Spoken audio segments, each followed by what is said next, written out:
I was in a toxic relationship. After years of dating, I realized something wrong with the relationship between my ex and I. It became uncomfortable for me. I was told by him about what I should do and what I shouldn't do. Slowly, my actions didn't represent me anymore. He gave me instructions and I followed him all around.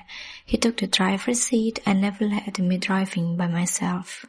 Last, he made me feeling insecure, feeling like the quality of a worthy lady, not good enough for him, for his astonishing, charming, magnificent human form, to the point that I have to be grateful he accepted me.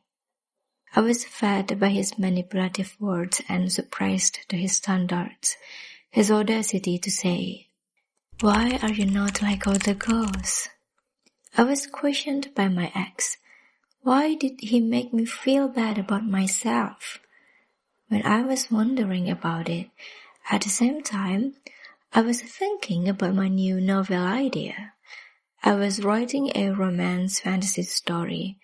I already got the female lead and male lead, as well as the storyline.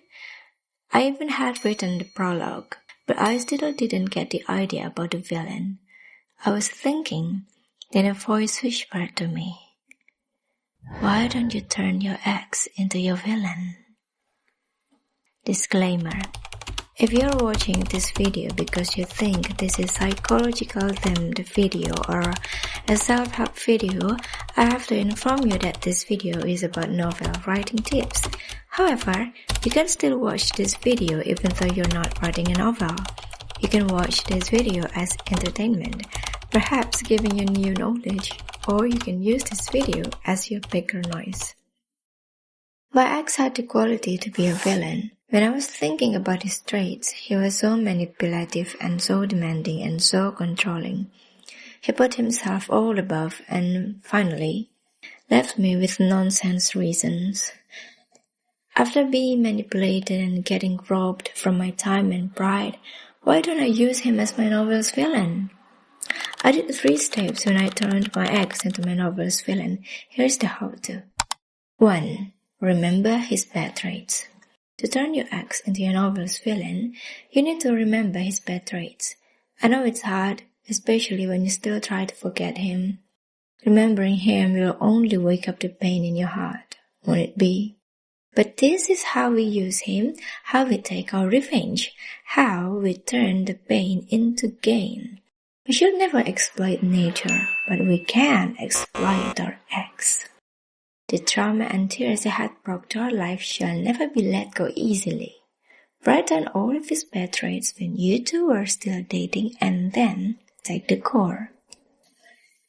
What angers you the most? Is it because he's ignorant, narcissistic or possessive, man-child, manipulative like my ex do? Use that as the core to create your novel's villain. It could be one thing or a few things depending on how red flag he is. 3. Create the manifestation. We want to be subtle. We don't want to copy-paste his physical appearance or frankly say it's him. So that's why, instead of placing him raw in our novel, we're gonna create the manifestation of his bad traits. That core that you had written down will be placed in a new form, the form of your novel's villain. And that could be in any form. Your ex is a guy, but you turn him into an old grandma. Or animal, a pig, perhaps, because you're writing a fable. Your ex could manifest as anyone, depends on your preference, because we take the soul, not the body. Here's the example from my personal case. When I was inspired to create a villain based on my ex, it was because of his manipulative trait. I take it as the core for my novel's villain. I memorized and made a memo about his manipulative statements towards me, and then I arranged them in my novel's plot. As a result, my ex appeared as Room, the main villain in Semi-Devil, the novel which I wrote on Wattpad and which you could read for free. Rome is the manifestation of my ex's manipulative trait, but instead of being the love interest, he appears as the bestie, and as a female. In the novel, Rome was a young, well-mannered lady. She looked like an elder sister, responsible daughter, and reliable friend.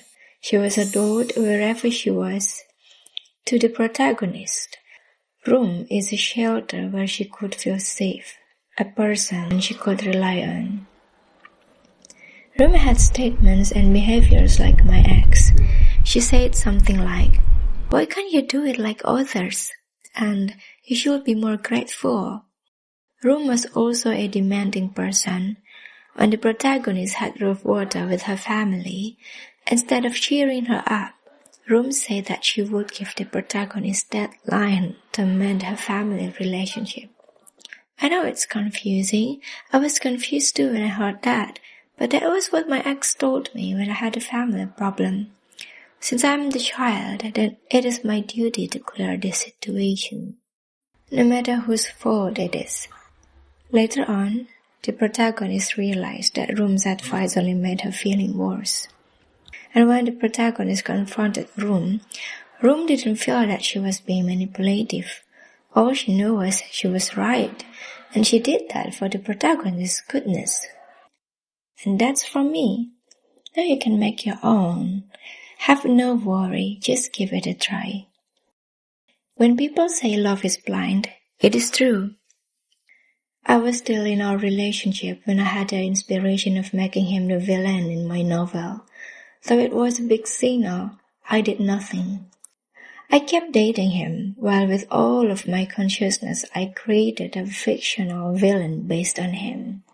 And when we finally broke up, I still had a hard time going through it. But I am so grateful that I have succeeded that grief now. I got the inspiration from my novel, and I am so grateful that I love writing, because I know where to pour down my emotions. So this video is to help you to turn your ex into your novel's villain. I believe, as it did to me, that this video would also help you to wake up from your red flag relationship and to recover faster from your breakup tears.